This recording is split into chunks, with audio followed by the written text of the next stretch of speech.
Não dá discussão. Ela irá o que isso trata.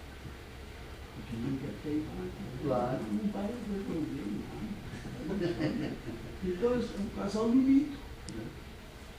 Então você seja subserviente, ela está manobrando contigo.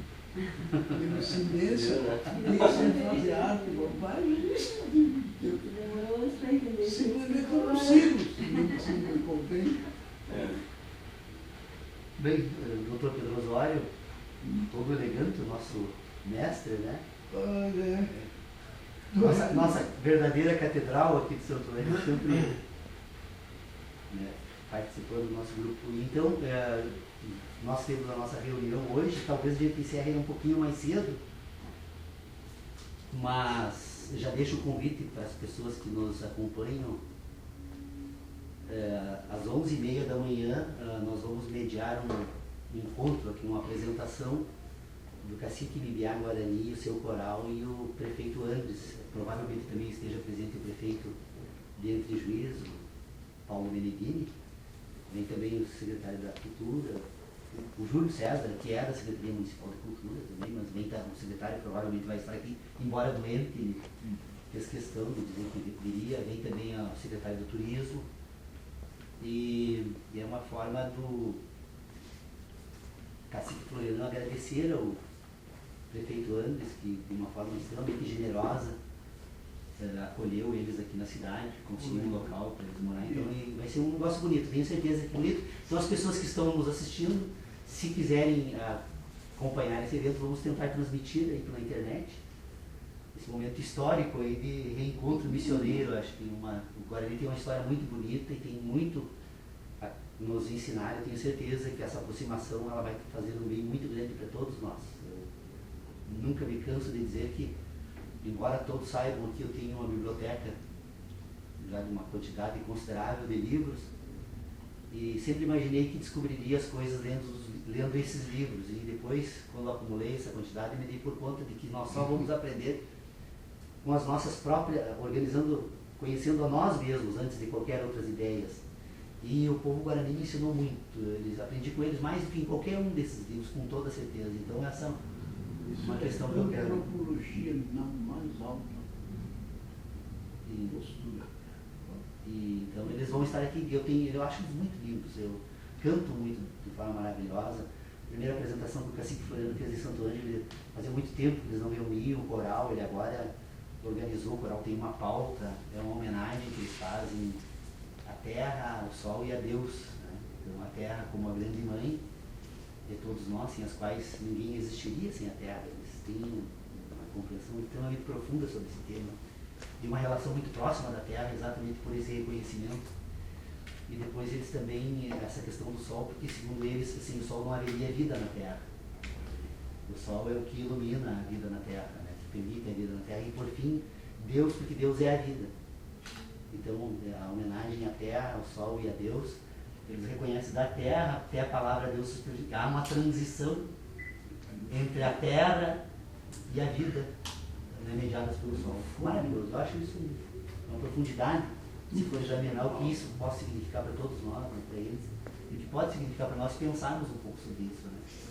E o fato, né, do Dr. Paulo ter trazido até esse ambiente aqui, o Coral Guarani, né, representa muito mais do que um simples agradecimento pela cedência de um espaço através da prefeitura para que eles se alocassem aqui em Santo Ângelo, porque principalmente no aspecto cultural, assim, nós estamos num momento assim, cultural bastante, os valores, assim, uma inversão de valores muito grande, e a cultura guarani ela é pouco compreendida. Eu já havia conversado com o Paulo a esse respeito, né? E eu como coordenador de eventos da cultura, tu tenta encaixar os espetáculos do Coral Guarani, né, em diversos eventos, mas como tudo aquilo que envolve o público, tu tem que vender um produto. Tu sabes bem que trabalha com um projeto, né? Então tu tem que vender aquela ideia e às vezes fica difícil. E ao mesmo tempo que nós temos que promover esse tipo de espetáculo, nós temos que fazer com que o público entenda o que eles estão transmitindo. Então, esse aspecto de informativo, de tu saber o que cada composição, a que ela se refere, quando tu fica sabendo o que eles estão cantando, tu admira muito mais do que simplesmente um coral. Claro, né? claro. Então, esse tipo de situação, esse tipo de evento que tu estás promovendo aqui, é de suma importância e tem que ser difundido cada vez mais, né? Para que nós tenhamos essa cultura de valorizar os guaranis, né? Dentro desse aspecto assim, lúdico.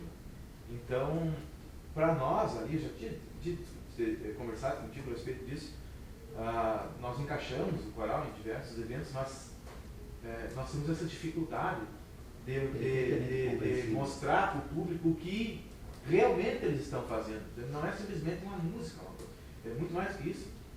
Então, eu acho que a gente tem que fazer uma tradução. Isso. Entender eles. Para que a população comece a entender. Mas o problema não é a letra em si, porque a letra em si, talvez, se você vai traduzir, não é tão rica assim de significado. É o sentido da música. Assim, é o fato de que eles estão trabalhando com umas dimensões que envolvem, e é uma coisa muito bonita, é impressionante o quanto isso, mas vamos deixar para tratarmos assim especificamente esse assunto, só deixar como notícia e um convite então para todos, que daqui um pouco nós vamos retomar essa discussão, acho que na profundidade que ela merece, né? Pois é, e parece-me que pelo comentário de vocês que é o mesmo problema de incompreensão da música guarani ou da cultura guarani na nossa sociedade é o mesmo problema da incompreensão da filosofia no tempo de hoje. Então, eu acho que o espaço de filosofia combina, por causa dessa particularidade, essas situações. A incompreensão da cultura, a incompreensão da filosofia, não só traduzir, porque daí nós caímos naquele problema dos conceitos que nós já contamos outras vezes, né? Mas compreender os sentidos que a cultura e a filosofia trazem seriam realmente importantes. Não, tá bem. Então vamos iniciar, estávamos só anunciando, Cristiano, até para que você saiba, depois da nossa reunião hoje nós vamos promover um encontro entre o prefeito Andres e provavelmente o Meneghini e o cacique Floriano e o coral. Que legal. Vai ser legal. Então, mas então assim, ó, nós na última reunião, doutor Pedro Osório, nós estávamos numa pauta aqui que ela passou com essa discussão, nós passamos a abordar o terceiro momento das discussões do grupo de estudos aqui. Nós tentamos por um longo período examinar aquelas questões que dizem respeito à capacidade humana enquanto o organismo de entender o ambiente em que vive, o mundo em que vive, né? Quer dizer, essa reflexão, examinamos esse assunto por várias formas diferentes, inclusive tentando até se aproximar um pouco da própria biologia, na medida em que cataloga esses sentidos e propõe um ordenamento natural. Mas esse exame me parece que ele foi feito nas reuniões anteriores, todas elas permitem que as pessoas, inclusive, que não participaram dessas discussões, possam ir atrás desse material por força dos arquivos, então, eletrônicos das reuniões. A segunda questão que nós também enfrentamos de maneira absolutamente satisfatória, pelo menos para encontrar um ponto de partida no conjunto das nossas ideias, é responder como é possível pensar. Como é possível entender e como é possível pensar. Nós ficamos aqui durante 8 anos, então, trabalhando com esses dois temas, que eu acredito que, na verdade, foi muito mais um exercício de cada um de nós do que propriamente ganhos em conhecimentos, porque na medida em que nós vamos ordenando a nossa inteligência, nós vamos percebendo a quantidade de diferentes temas que precisam ser relacionados. Acho que é o seu telefone, outra coisa lá.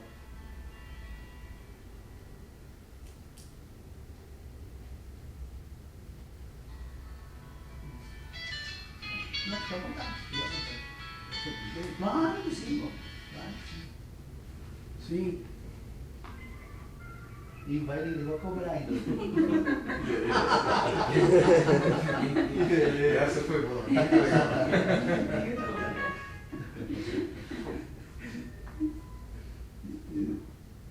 Quem fala? Ih, vocês não estão debaixo de uma tromba d'água aí?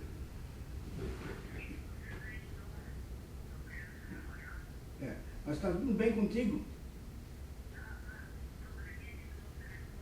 E não, faz uma verificação, viu, que foi feita aquela remessa necessária, lembra? Que foi feita, tá? Procura lá. E liga-me, ou deixa que eu ligo para ti mais tarde. Tchau. Tchau. Tecnologia moderna. Não, o senhor tem isso, claro, ainda Deixa depois.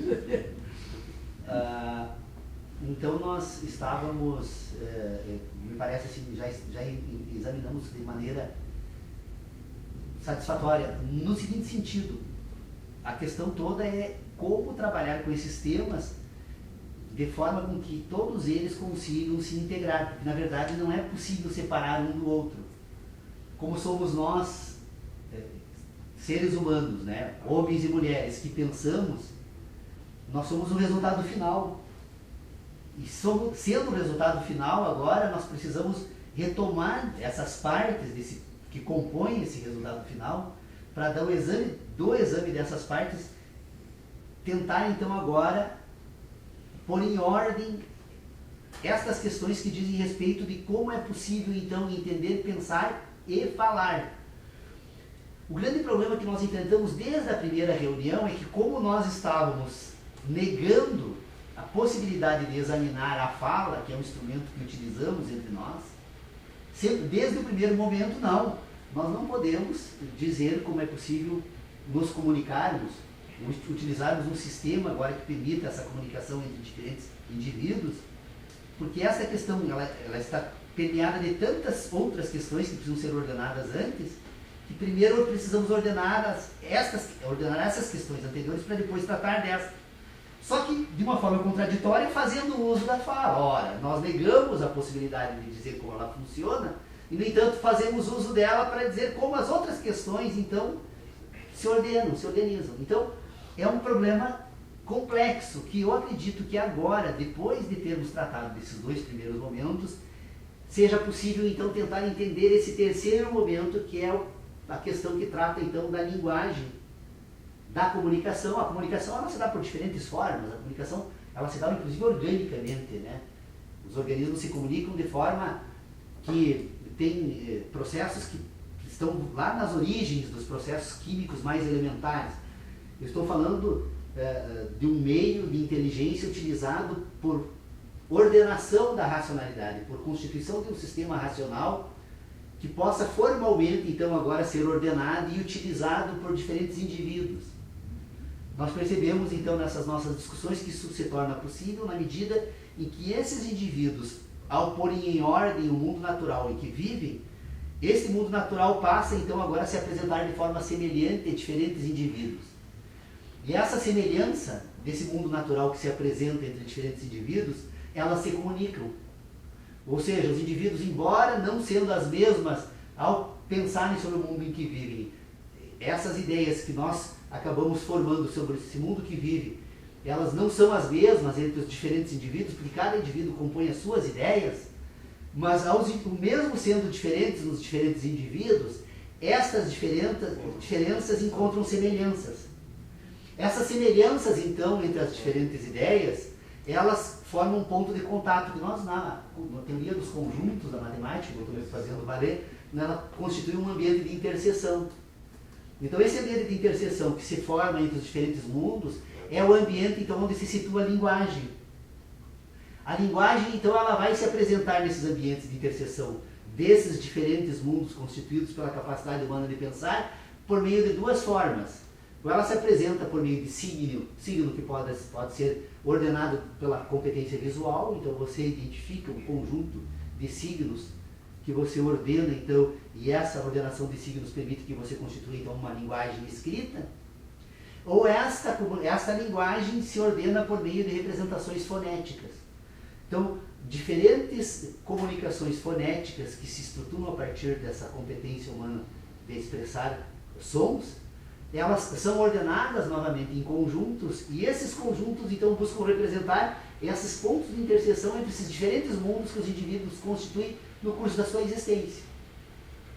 é claro que se nós formos tratar o que esses mundos, o que compõe esses diferentes mundos, a quantidade de temas são tão variados e tão diversos e se apresentam de tantas formas muito complexas que nós nos perderíamos imediatamente em discutir esses diferentes mundos dos indivíduos. Então, essa é a primeira tarefa que nós temos que fazer aqui. Nós temos que deixar essa discussão completamente fora, para examinar o que? Então, a forma pelo qual esses processos se dão.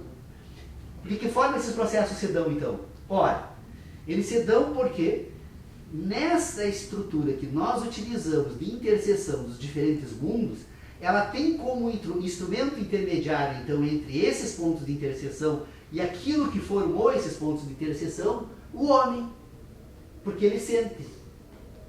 O homem, então, que recebe por meio de sensações e impressões do mundo natural, ao receber essas impressões do mundo natural, ao ordenar estas sensações por meio de um sistema de sentidos, esta ordenação por meio de sentido, então, agora é que vai estar relacionado a esse ponto de interseção.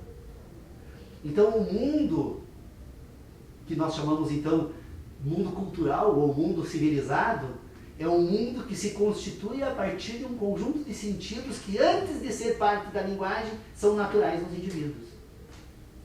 Os indivíduos, como um animal que é, os homens, como animais que são, eles constituem um sistema de inteligência que, antes de se tornar cultural, ela é uma linguagem que se expressa por meio desses pontos de interseção, desses mundos que eles constituem por meio dos sentidos. Estes pontos de interseção, então, que se comunicam com essa parte orgânica, que poderíamos apontar para o aspecto animal do homem, esses pontos de interseção agora, eles se ordenam num outro ambiente, que são o ambiente, então, agora onde esses diferentes pontos de interseção são relacionados entre si. Eles são relacionados, então, por um novo sistema de inteligência agora que vai constituir então, as ideias. Então, quando eu digo que eu formulo um conceito nesse ambiente das ideias, eu necessariamente preciso reconhecer que este conceito, ele se comunica com um sentido, que é um ponto de interseção dos indivíduos, que foi produzido pelo mundo natural. Ou seja, o conceito, diferentemente do que a filosofia analítica sempre acreditou, e que eu acho que aí se encontra a grande razão pela qual ela fracassou num projeto de filosofia, é que a filosofia analítica sempre imaginou que esse conceito se comunicava diretamente com o objeto. Havia uma objetividade no conceito, ou seja, o conceito era resultado de um objeto e, portanto, o objeto e o conceito se relacionavam. Isso é impossível. Completamente impossível, porque o conceito e o objeto, eles entre si não têm absolutamente nada a não ser o homem. É o homem que relaciona os dois. Então, se é o homem que relaciona os dois, nós vamos perceber que quase todo o projeto da filosofia moderna, contemporânea, que se organizou imaginando que era possível construir um mundo objetivo por meio de conceitos, ou seja, desenvolver um sistema de ideias sobre o mundo natural unicamente de forma objetiva por meio de conceitos, isso está provado, então, aqui agora, nesse exato momento, com essas constatações, que isso é impossível. É impossível porque esses dois sistemas, eles não têm uma objetividade orgânica, física, natural. Eles têm uma objetividade, na verdade, é uma objetividade, subjetividade que dá objetividade, mas é o sujeito que produz isso. Essa subjetividade, ela é de forma objetiva, ou seja, estas relações que se dão, então, entre o conceito e entre aquilo que o conceito tem, ele não tem o objeto, ele tem o homem. E Paulo, e mesmo tu dizendo assim que a ideia não é discutir a percepção individual de cada um, mas a partir do momento que aquele conceito é criado de forma particular de cada um, ela não tem como se enquadrar dentro dessa relação objetiva como tu colocas, né? Não tem como, não tem. Você vai pegar, por exemplo, todas essas discussões que a filosofia moderna faz hoje, e que tem contribuições maravilhosas, elas precisam apenas ser reordenadas, especialmente na área do direito. Nós temos contribuições, eu conheço pouquíssimo, mas tem uma boa parte do que eu vejo e leio aqui do material que tenho reunido há bastante tempo, temos contribuições maravilhosas que precisam ser retomadas, mas agora com uma nova forma de exame. Porque se nós estávamos equivocados a respeito de como nós produzimos um sistema de ideias, nós temos que retomar toda essa educação desde o início. O próprio direito, a crise de certos sistemas de inteligência hoje, ela se dá porque algumas pessoas imaginam que trabalhando unicamente essa objetividade sistêmica, você vai conseguir que esse indivíduo depois ordene todo o mundo natural sobre o qual esse sistema se monta. Isso é impossível. E é o inverso. É o inverso. É o inverso. O caminho, o percurso tem que ser examinando o mundo natural, ordenando o mundo natural por meio das sensações humanas para então agora podermos ordenar o sistema de ideias. Porque vocês percebam, é uma complexidade terrível nessas ciências culturais. Por quê? Porque essas ciências culturais elas têm um propósito que ela se apresenta de uma forma que precisa ser duplamente ordenada. Primeiro, ela propõe um sistema de inteligência que permita entender o mundo natural e depois ela imagina que seja possível ordenar o mundo natural e aí então, da reunião dos dois agora estabelecer uma imputação, porque a teoria jurídica ela tem por finalidade, aliás como a ciência da natureza também eu tenho, estabelecer um sistema de imputação entre causa e consequência, né? Enquanto que uma se dá por processos naturais, que o homem encontra na natureza e imputa como causa e como consequência, ela se dá de forma cultural. Então é necessário ordenar antes esses dois ambientes. A distinção entre o mundo cultural e o mundo natural é completamente necessária essa compreensão, porque sob pena de você perder completamente o sentido, você produzir um sistema de ideias que não tenha sentido. A grande dificuldade dos nossos alunos hoje que não conseguem entender, porque apresentam a eles um mundo sem sentido. E quando o mundo não tem sentido, você não entende. Um mundo estranho também. É completamente, e sem sentido. Então, o que eu proponho é isso.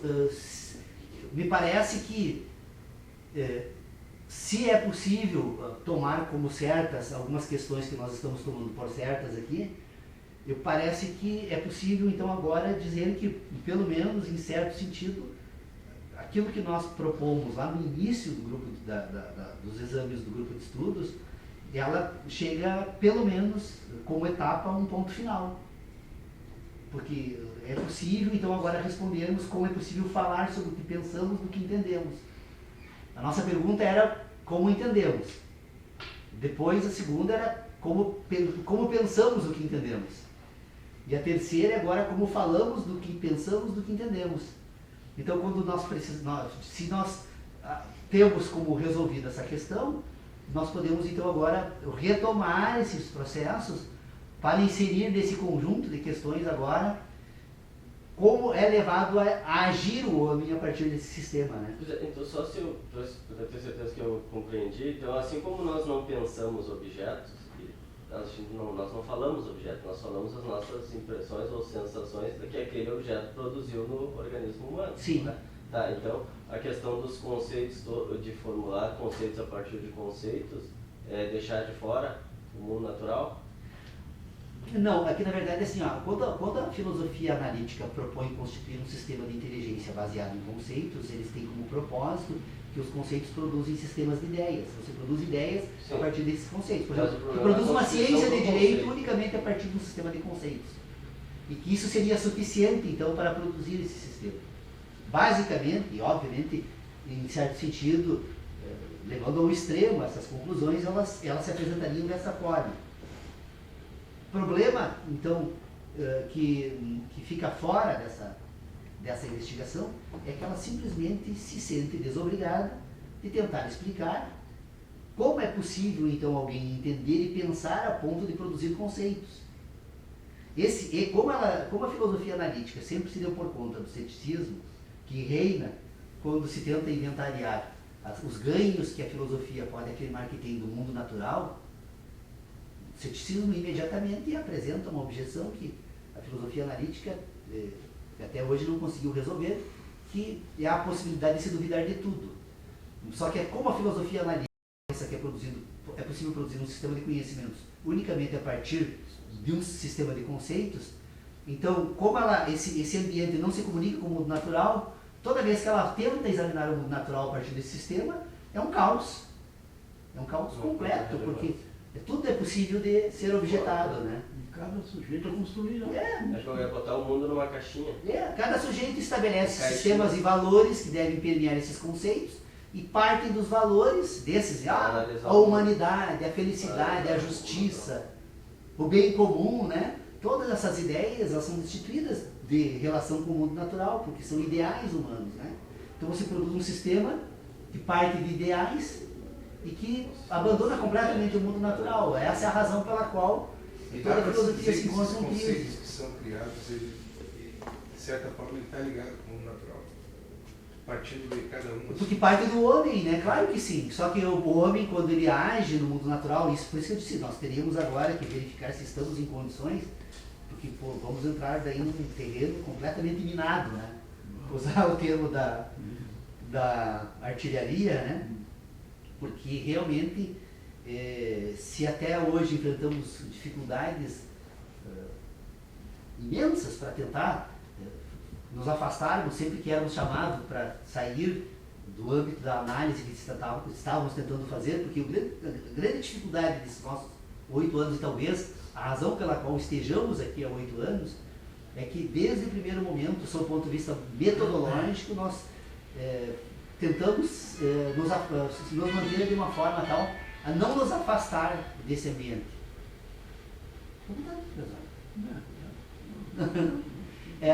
Nós, durante 8 anos, toda vez que entrava qualquer assunto que não era passível de ser explicado racionalmente aqui dentro, não, esse assunto está fora. E conseguimos, né, Dr. Pelosório?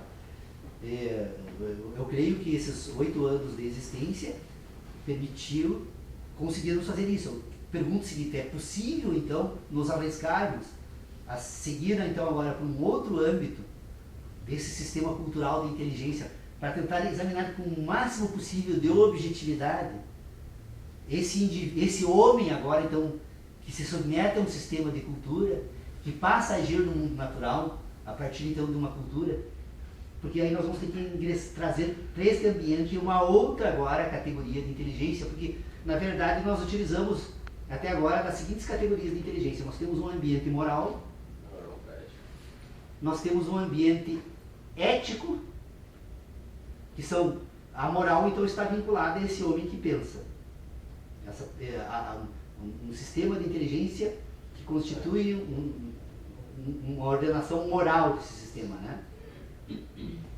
Depois esse indivíduo que constitui um sistema de inteligência orientado por esse ambiente moral, ele constitui um outro ambiente de inteligência agora orientado pelas sensações, que é o ambiente da ética. A ética, toda ela pautada então agora pelos sentidos das relações sensoriais, orgânicas. Então o homem, agora ele sente, então tudo aquilo que ele ordena das relações com o outro e com a natureza, a partir disso, é o ambiente da ética. E para entrar no homem que age agora, então, nós temos que trazer esse homem agora que faz uso da ética e da moral para desenvolver um ambiente político. O homem político, porque como o homem, então, ele é orientado por 2 sentidos endógenos. Quais são esses 2 sentidos endógenos? Primeiro, o homem, então, ele busca a sobrevivência e o homem busca estar permanentemente em processo de reprodução. Num certo momento, na ação humana, nós já tratamos uma ação orgânica e indireta, é a única ação orgânica e indireta que nós identificamos nesse homem que age. Então é quando ele se projeta no outro indivíduo, que é a procriação. Nós temos ações orgânicas indiretas e diretas. E indiretas se dão dentro do próprio organismo. E a direta dentro do próprio organismo. E a indireta se projeta para fora. Nós temos então ações orgânicas, mas esse assunto eu até precisaria parar mais vagar sobre esse tema para poder seguir adiante. Mas então nós temos esse ambiente, então, o homem que busca a sobrevivência e busca o prazer, ele constitui então um sistema moral e um sistema ético. E quando ele faz uso, então, agora, que ele busca a sobrevivência, o homem político é aquele que usa de todas as competências para tentar dominar o outro. O homem está permanentemente tentando dominar o outro. Isso tem origens na família, na sociedade, E esse ambiente de moralidade e de ética, agora eles se reúnem para produzir esse ambiente político. O homem político, o homem que age é o homem político. Então, o que nós precisamos? Nós precisamos saber o seguinte: nós temos condições de nos pautar num debate inicial sobre esse tema, sem tentar examinar o homem, mas tentar examinar os processos que ele utiliza para tentar constituir, então, este homem. Porque se nós formos examinar o homem, bom, nós temos, só aqui no Brasil, só os brasileiros temos 200 milhões para examinar. Se nós tentarmos ainda buscar informações dos que morreram, né, então nós teríamos, são 7 bilhões de homens no mundo, e eu não estou disposto a examinar tudo isso, né, até porque não teria condições nem tempo. Mas se nós formos examinar como é possível encontrar o homem que age politicamente, quais são as estruturas orgânicas que entram em ação aqui, então nós poderíamos avançar para uma terceira, para um momento mais novo dessas nossas discussões, então, porque aí permitiria trazer as instituições humanas para exame. Porque a política, ela não pode ser tomada num sentido pejorativo, né?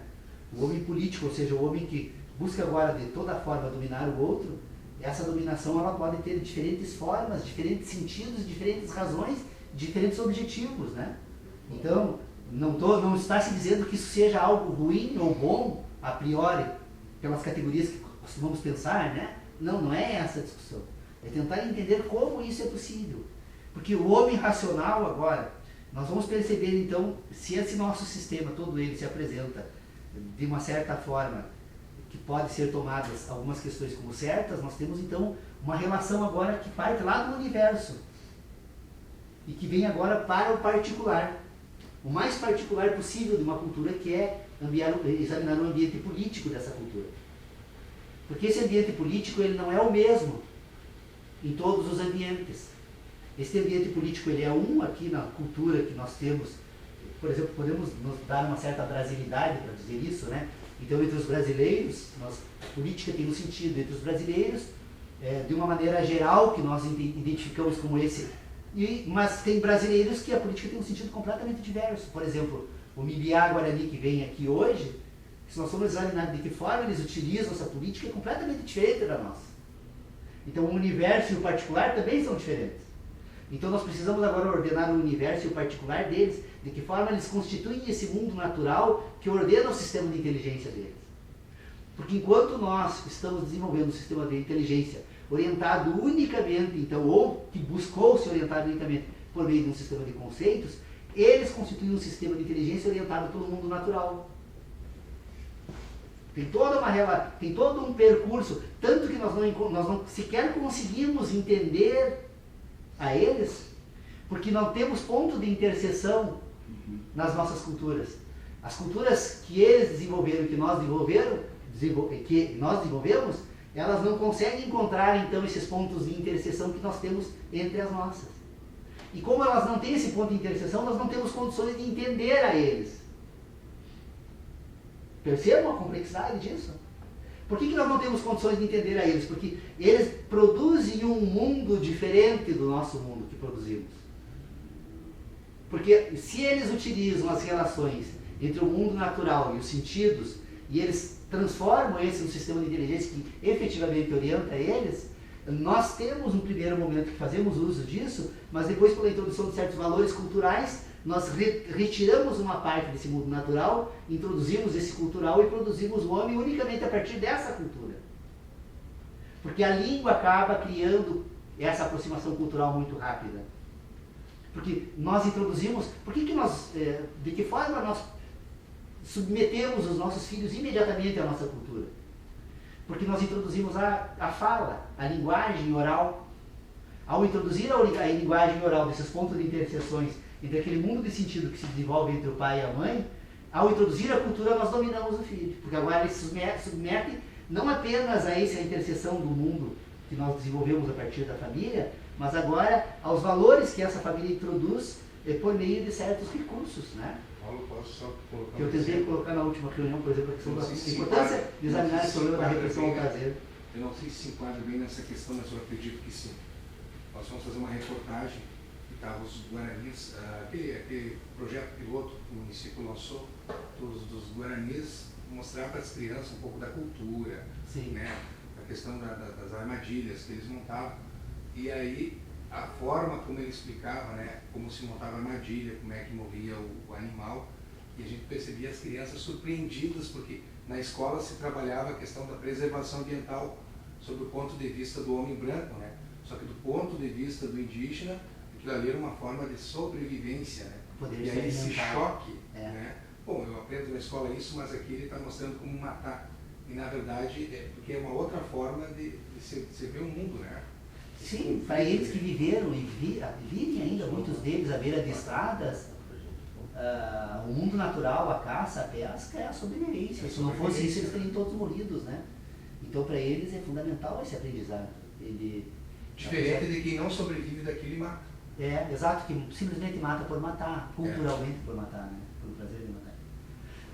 Vocês percebam a riqueza dessa discussão, como ela é apaixonante, embora aparentemente complexa, extremamente simples de ser colocada se nós partirmos das conclusões que chegamos aqui. Nós temos que fazer um certo esforço inicial, mas depois que conseguimos esse domínio e conseguimos a partir desse esforço então resolver esses problemas, nós vamos perceber então que nós temos condições de entender certas questões que até então pareciam impossíveis de serem resolvidas.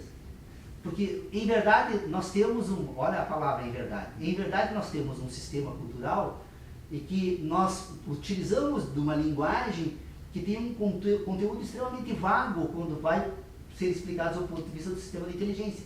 E a própria palavra verdade é uma delas. Nós precisamos entender, então, que se o mundo natural é um mundo de sentidos, as verdades são as relações estabelecidas unicamente a partir deste mundo, do mundo das sensações. Então, sob o ponto de vista cultural, se eu for estabelecer um sistema agora que permita um desenvolvimento de uma ciência a partir da linguagem, eu preciso dar à linguagem um certo rigor nas relações que ela faz, porque o papel da linguagem é apenas relacionar.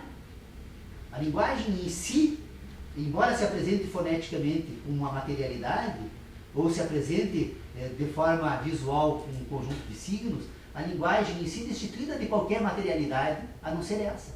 Então ela serve o quê? Ela serve como uma relação. É por isso que a linguagem serve para acumular aquilo que nós denominamos de conhecimento científico.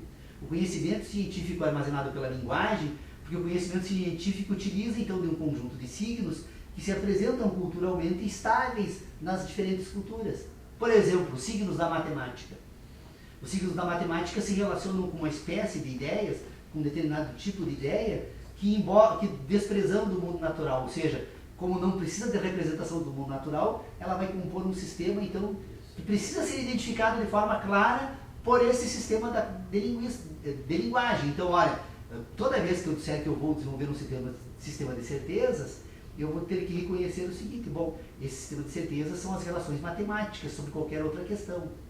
A partir do exame das demais questões que a matemática então serve de empréstimo para resolver, as demais questões agora, elas não pertencem mais a esse mundo das certezas, agora elas vão participar de um sistema de evidências, né? E de ideias que se estruturam a partir de um sistema de crenças. Tomamos por evidente, na falta de uma outra forma de relacionamento, então esse sistema das evidências é o sistema das crenças.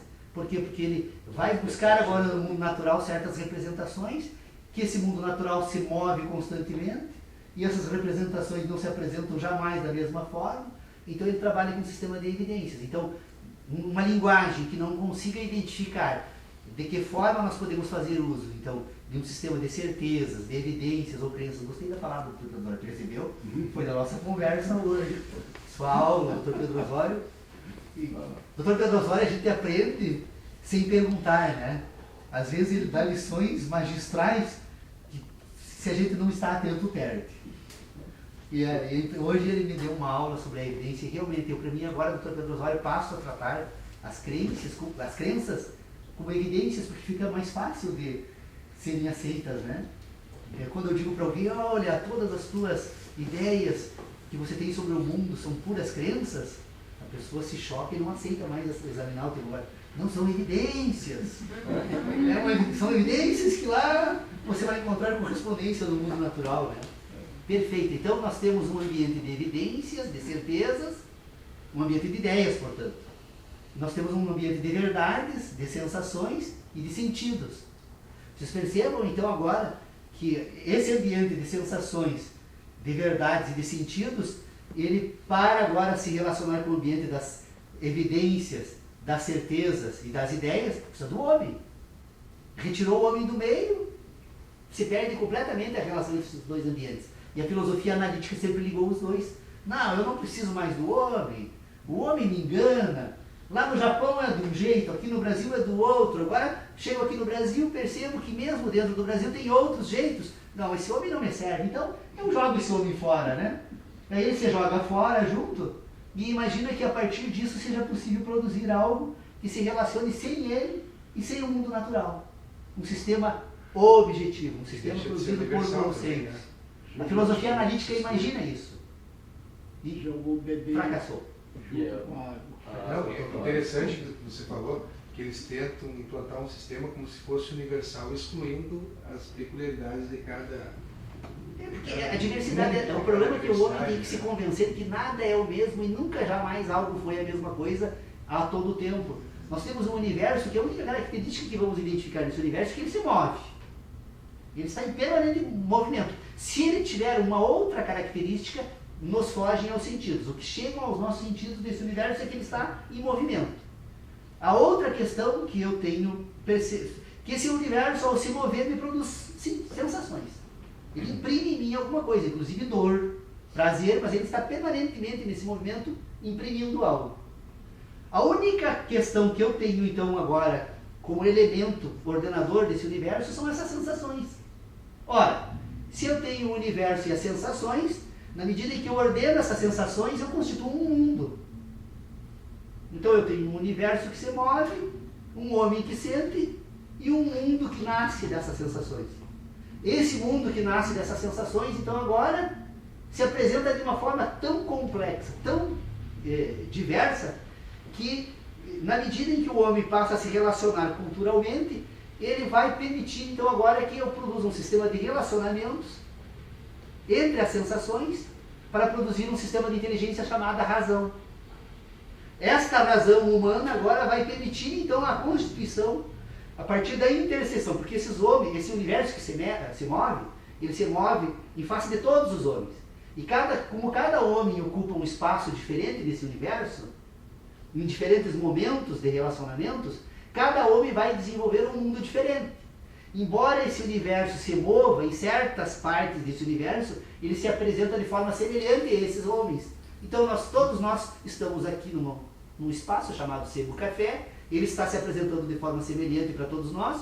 Quem não está aqui não sabe da existência desse ambiente, jamais vai ficar sabendo, a não ser que receba por meio de sistemas de comunicação parcial ou por fotografias. E cada homem que vive agora nesse mundo está em lugares diferentes, e esse mundo se movendo, imprimindo e transformando esses homens e produzindo mundos desses homens.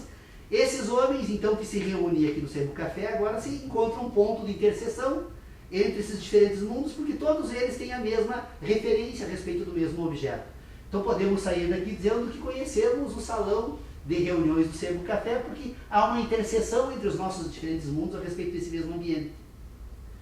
Então essa interseção entre esses diferentes mundos, desse mesmo ambiente, agora na medida em que ela se apresenta com certas características nestes mundos, que se apresentam de forma semelhante, ela vai permitir então agora que esse mundo constitua um sistema formal de inteligência.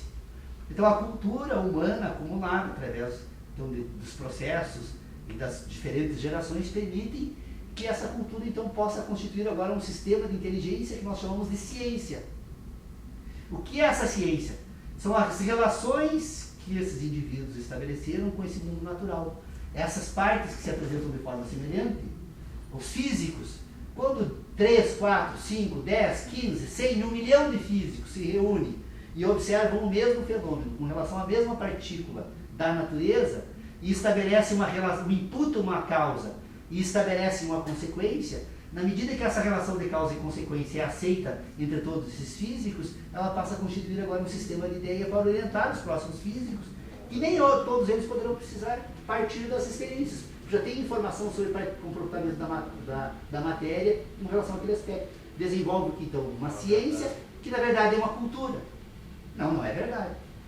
Isso jamais será uma verdade. É apenas um sistema de relacionamento que depois os indivíduos, ao buscarem as suas verdades, vão fazer conferências ou não. Às vezes não é necessário.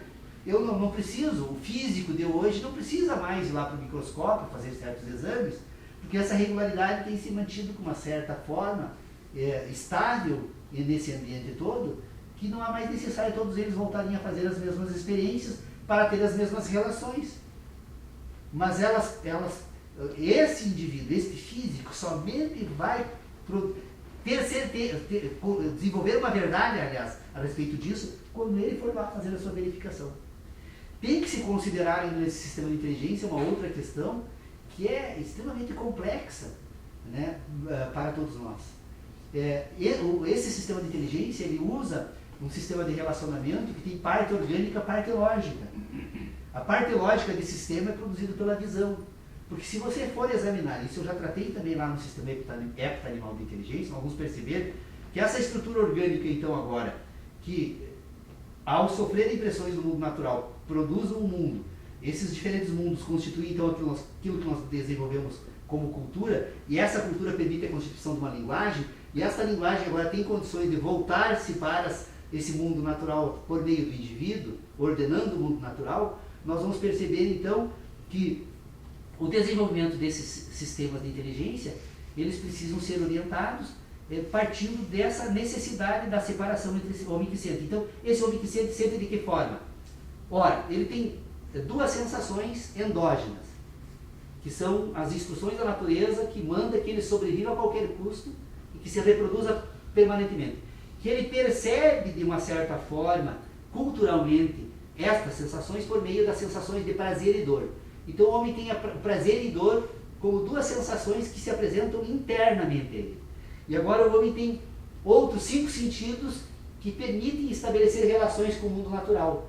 Esse mundo natural produz impressões desse indivíduo, então, por meio do gosto, do tato, do olfato e da audição. Esses 4 são orgânicos. O homem, quando apalpa um material, ele tem a sensação orgânica natural do objeto que está sendo apalpado. O homem, quando come algo, ele tem a sensação orgânica, química do produto. Os processos são químicos e são orgânicos, se apresentam diretamente na estrutura orgânica. Quando ele recebe pelo olfato representações da natureza, por meio de cheiros, ele recebe quimicamente informações, assim como recebe por meio das vibrações produzidas pelas partículas de oxigênio e de outros componentes do ar, as impressões sonoras. Só que a visão não. A visão é uma mera ordenação de formas e cores por meio de processos lógicos, utilizando a retina como um sistema de decodificação.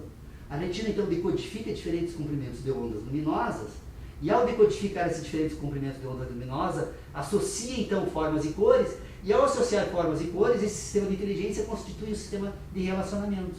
É por isso que nós estamos cada vez nos emancipando mais, sob o ponto de vista de algumas informações sobre o natural, da natureza, porque utilizamos processos puramente lógicos. Então o homem diz, eu vi o João, vi uma fotografia. É um conjunto de...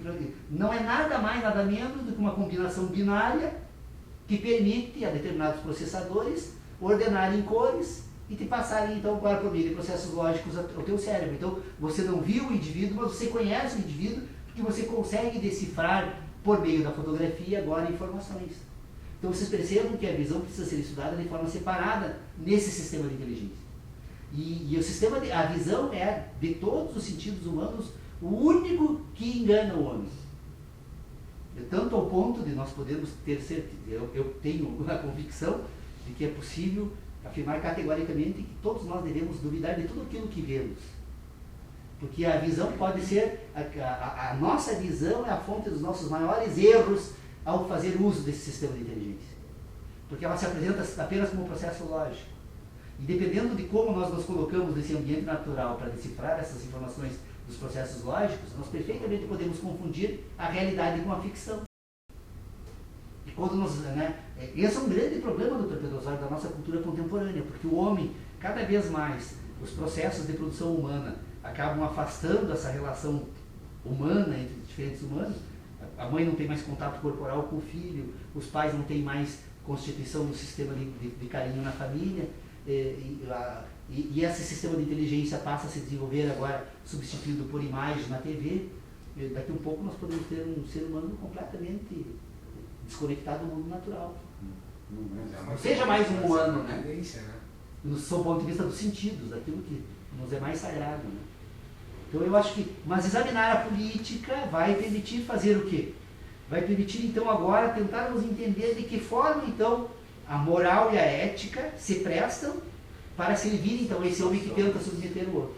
Satisfação dos desejos. Porque na verdade a moral a moral é um processo puramente lógico, não existe sentido na moral. A moral tem certos valores morais, inclusive, que contrariam os próprios sentidos, né? Então a moral é destituída de sentido, ela estabelece um processo puramente lógico. Então vocês imaginem utilizar um processo puramente lógico para tentar agora dominar o outro. Inclusive fazendo que esse outro se retire do mundo natural, se coloque contra o mundo natural. Então nós vamos perceber que todo o sistema de inteligência ele precisa de referências. O homem jamais vai conseguir produzir um sistema de inteligência destituído de referências. E as referências que o homem tem no sistema de inteligência dele são os sentidos. Então você precisa ordenar, se você quer um homem novo, produz sentidos novos. Se você quer dependendo dos fins que você pretende para o homem, você tem sentidos distintos, né? Que pode começar desde os sentidos do mais puro prazer da vida, do afeto, né? Como o mais ignominioso dos sentidos, que é a dor extrema, né? Por que os guerreiros são treinados por meio da violência, né? Porque eu preciso de um homem agora destituído de sentidos humanos, né? A humanidade tem que ser fonte de dor, para ele poder se voltar contra ela, né? Então vocês percebam, o Mibiá Guarani, ele é um povo diferenciado, por quê? Porque todo o sistema de desenvolvimento do ambiente desse, então, percebam o que eu falei antes, que eles constituem um sistema de sentidos diferentes do nosso, portanto nós não temos condições de entendê-los, mas é possível perceber como eles fazem. Então, as crianças entre eles, desde o primeiro momento, ela tem uma relação corporal extremamente próxima com adultos, para desenvolver um sistema de afeto. E essa criança passa, então, a produzir todo um sistema de inteligência orientado pelo afeto.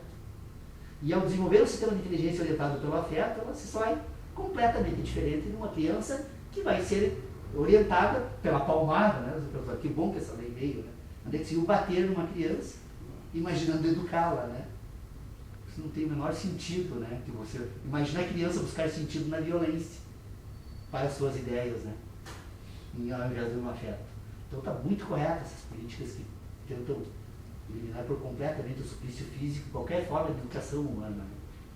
E o animal, de uma forma geral, que também funciona da mesma forma. Desculpe, eu falo sempre demais. Até porque já estou entusiasmado hoje. Tortura, né? O evento que vai ocorrer daqui a pouco. O Elense é transitando em lugares que a gente aceita por seleciona. Porque nós como é que não tínhamos observado isso? Então, costumamos minorar o nosso sofrimento diante de a solução de um problema, reduzindo. Sim.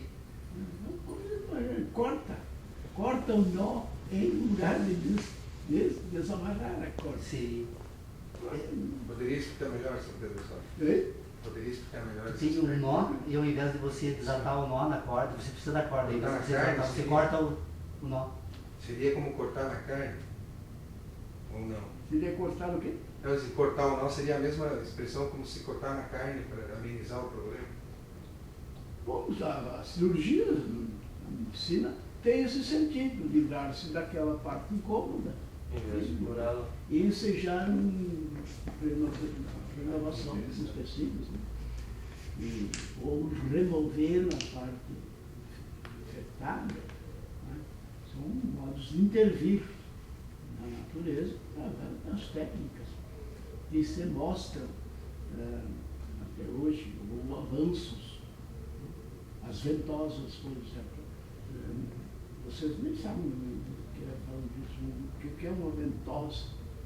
Ventosa é um copo, um algodão dentro do copo, embebido em álcool, aquele algodãozinho, põe fogo no algodão.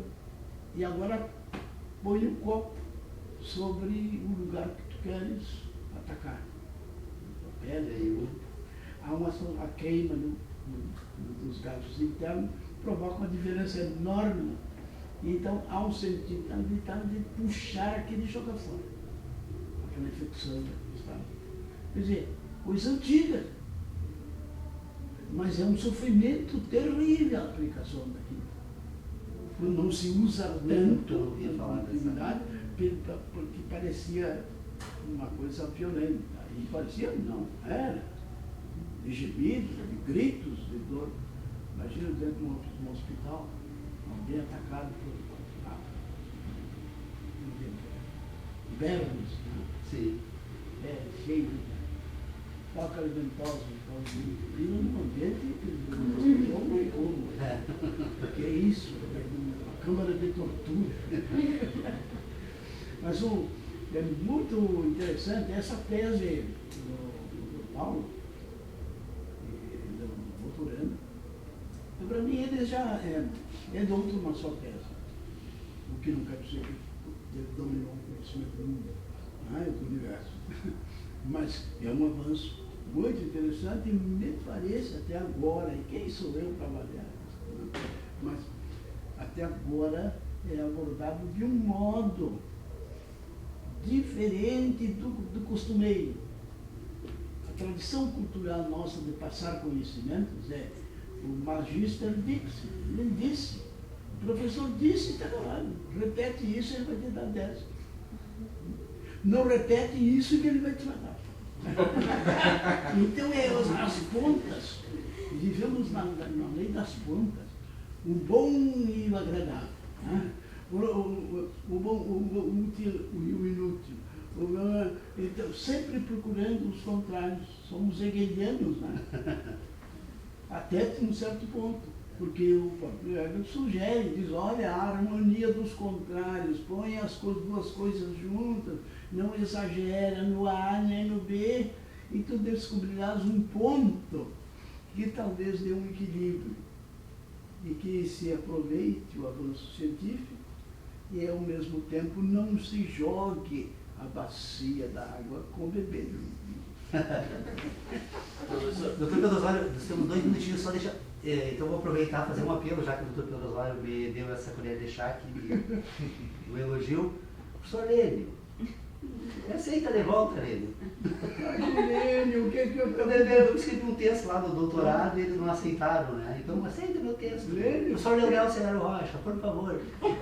Lênio, faça uma releitura com olhos dispostos. O Lênio é muito meu amigo. Um abraço se está assistindo, Lênio.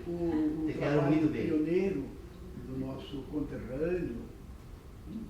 As teses são desafiantes e ameaçam o nosso conhecimento acumulado. Eu seguidamente me sinto violentado. Mas não entro em briga com a causa da violência que não gosto dela. E eu tento compreendê-la, conviver com ela, não realimentá-la se entendo que ela não é sustentável, e mudar de conceito no momento que deva ser mudado. Não podemos julgar o presente pelo passado. O presente não existe porque ainda não chegou, ele é futuro sempre. No momento que ocorre já não é mais futuro. Então, o tempo, né, passa, dizemos nós, mas nós nos enganamos. Somos nós. O francês já dizia isso para nós, em francês, em homenagem ao nosso companheiro de estudo aqui. Le temps passe, disons-nous, mais nous nous trompons, sommes nous que passons. Então, obrigado, Paulo, por você.